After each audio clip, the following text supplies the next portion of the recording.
Sejam todos muito bem-vindos a mais um Segunda de Contos. E para esse Segunda de Contos, estava eu querendo trazer um conto de Franz Kafka. E aí eu tenho esse livrinho aqui, eu já trouxe alguns contos bem marcantes desse autor ano passado, no Segunda de Contos.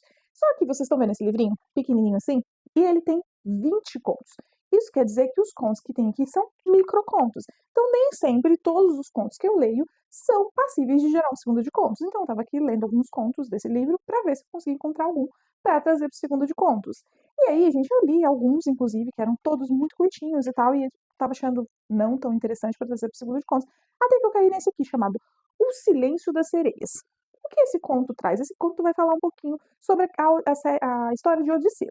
Para quem não sabe, Odisseia conta a história de Odisseu, que era do retorno dele lá da guerra de Ilíada. Então, ele tentando retornar para casa e o Odisseu passa por uma verdadeira Odisseia, que é da onde veio esse nome. Ou seja, ele passa por várias complicações, várias dificuldades, até conseguir voltar para casa. E uma das dificuldades que ele enfrenta é passar por um lugar no mar ali onde as sereias atacavam muito e conseguiam seduzir os marinheiros. E para ele se prevenir com relação a isso, ele se amarra no mastro do navio e coloca cera de ouvido, cera de abelha dentro do ouvido. E aí aqui ele fica fazendo cera de vela, sei lá, cera de alguma coisa. Aí ele tá aqui fazendo toda uma reflexão com relação a isso, porque ele fala que imagina que o canto da sereia era tão forte, tão grande, que só aquela cera e aquelas amarras não ia ser suficiente. O que o Odisseu não entendeu é que a sereia deu para eles uma coisa muito mais poderosa do que o seu canto. Ela deu o seu silêncio. E eu fiquei pensando muito pensativo com relação a isso.